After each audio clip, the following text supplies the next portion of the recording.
Hello student. I hope कि आपने cash का लेजर बनाने की प्रैक्टिस कर ली होगी और आपको बैलेंस कैरी डाउन और ब्रॉड डाउन का एक बेसिक सेंस बन गया होगा।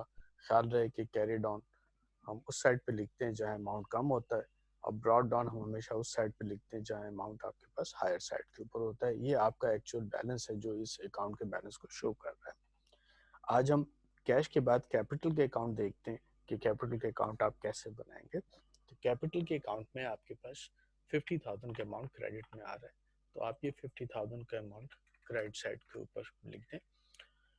उसके बाद स्टूडेंट आप कैपिटल के टाइटल को और बाकी एंट्रीज के अंदर चेक करेंगे जो हमने पहले से बनाई हुई है, और इसका लेक्चर आपके पास अवेलेबल है। लेकिन कैपिटल के अकाउंट कहीं रिपीट नहीं हो रहा। चूंकि कैपिटल के अकाउंट रिपीट नहीं हो रहा, इसका मतलब इस अकाउंट में आपके पास यही बैलेंस रहेगा।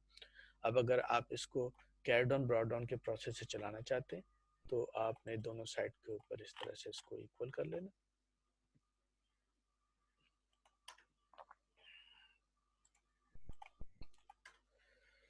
और अब इसमें देखिए, इस अकाउंट के अंदर आपके पास जो बैलेंस अकाउंट में आ रहा है वो क्रेडिट साइड पर है।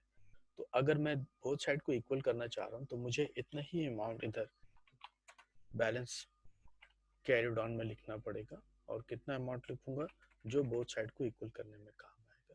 फिर यही अमाउंट मैं यहाँ कॉपी कर दूंगा और यही अमाउंट मैं यहाँ भी कॉपी कर दूंगा। तो ये आपका जो लेजर है वो बैलेंस हो जाएगा बाय बोथ साइड। लेकिन जैसा कि हमने प्रीवियस लेक्चर में सीखा था कि अगर आपके पास बैलेंस कैरी डाउन यानी अकाउंट को क्लोज करने के लिए अमाउंट क्रेडिट साइड पे आ रहा था तो आपने balance brought down debit side पे लेकर आए थे। इसी तरह अगर आप इस लेजर में देखें तो इसमें आपको ज़रूरत इधर पड़ी ताकि दोनों साइड इक्वल हो जाए। तो फिर इसमें आप balance brought down opposite side पे लेके चले जाएंगे और यहाँ पे बैलेंस ब्रॉट डाउन आपके पास 50,000 आ जाएगा जो कि नेक्स्ट मंथ के बैलेंस को शो करेगा। कैपिटल के बाद अगर मैं न्यू एंट्रीज ढूंढता हूँ तो मेरे पास एक न्यू टाइटल आ रहा है फर्नीचर का। ख्याल रही कि मैं कैश का लेजर अब नहीं बनाऊंगा, कैश का लेजर मैं ऑलरेडी बना चुका। तो अब मैं फर्नीचर का लेजर बनाऊंगा और फर्नीचर के टाइटल से एक अकाउंट बन जाएगा।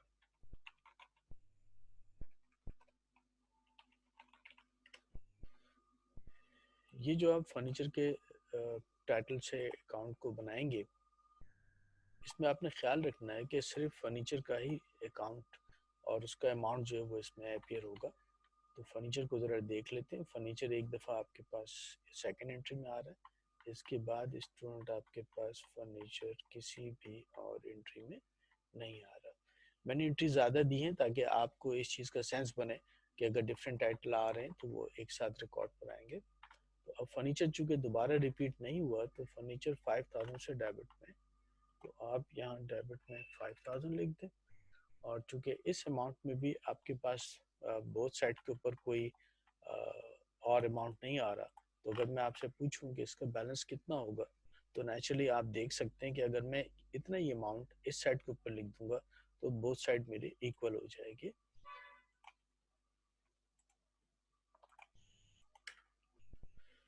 तो यही 5,000 का अमाउंट मेरे पास यहाँ बैलेंस कैरी डाउन में आ जाएगा और मैं मंथ के एंड के ऊपर दोनों अमाउंट को बैलेंस कर लूँगा।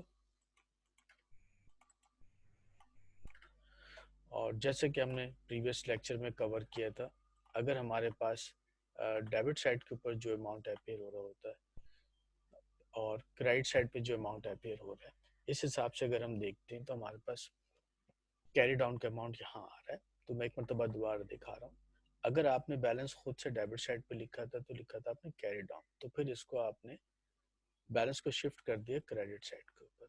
अब आपके पास बैलेंस कैरी डाउन आ रहा है क्रेडिट साइड के ऊपर, तो आप इसको किधर शिफ्ट करेंगे? यस, यू आर राइट, ये बैलेंस ब्रॉट डाउन इधर चला जाएगा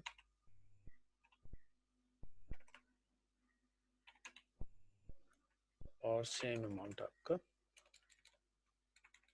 कॉपी हो जाएगा। उम्मीद है कि लेजर बनाने का जो काम है वो आपका कवर हो जाएगा और अब आपको ये ट्रबल नहीं करेगा।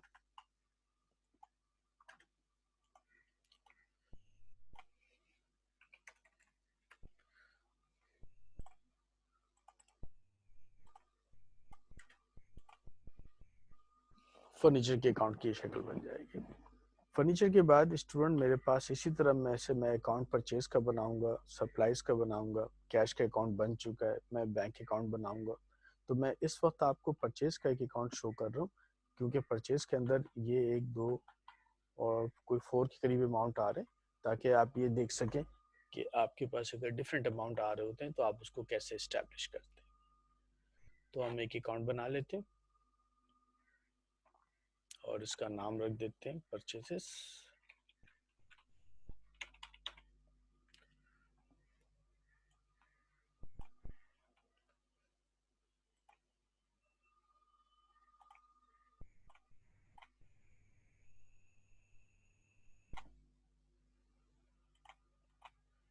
अब जरा परचेज की पोजीशन देखें। आपने परचेज 3000 से डेबिट किया। ये सप्लाई जिसमें नहीं आएगा क्योंकि इसका टाइटल डिफरेंट है, इसका टाइटल डिफरेंट है। तो एक आप ये परचेज ले लेंगे, दूसरा आप ये परचेज ले लेंगे, तो एक अमाउंट आ रहा है 3000 डेबिट में, दूसरा आ रहा है 2000 डेबिट में।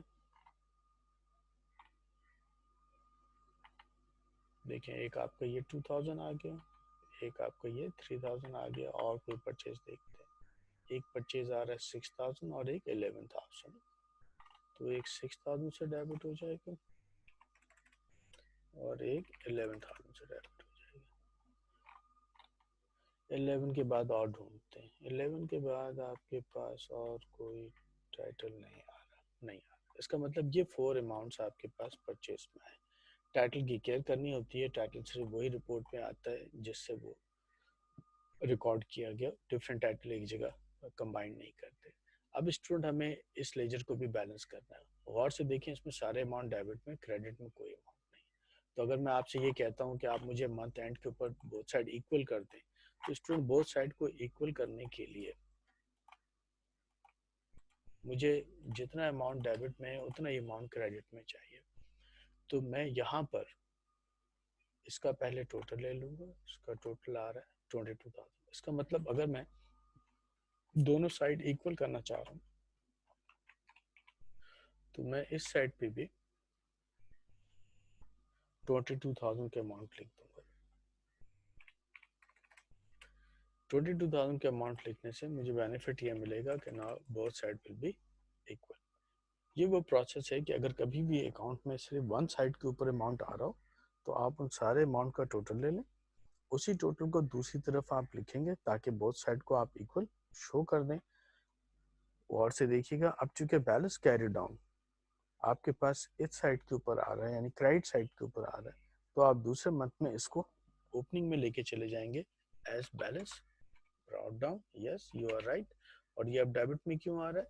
क्योंकि अब हम ये सीख चुके कि अगर कैरी डाउन आपके पास इक्वल करने के लिए क्रेडिट साइड पे होता है, तो जिधर कैरी डाउन आप लिखते हैं उसके अपोजिट साइड पर आप बैलेंस ब्रॉट डाउन को कवर करते हैं।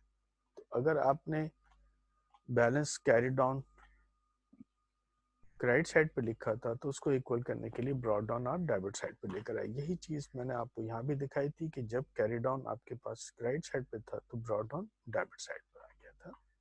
जब आपको अमाउंट लिखने की ज़रूरत डेबिट में पड़ रही थी तो आपने ब्रॉट डाउन क्रेडिट में ले गए थे। उम्मीद है कि अब आप मज़ीद लेजर्स और बना लेंगे। मैं इसके बाद आपको एक अकाउंट पेएबल और अकाउंट रिसीवेबल का लेक्चर शो करूंगा और उन दोनों के बाद फिर हम ट्रायल बैलेंस की प्रिपरेशन करेंगे। अपना फीडबैक देना मत भूलिएगा। Thank you very much.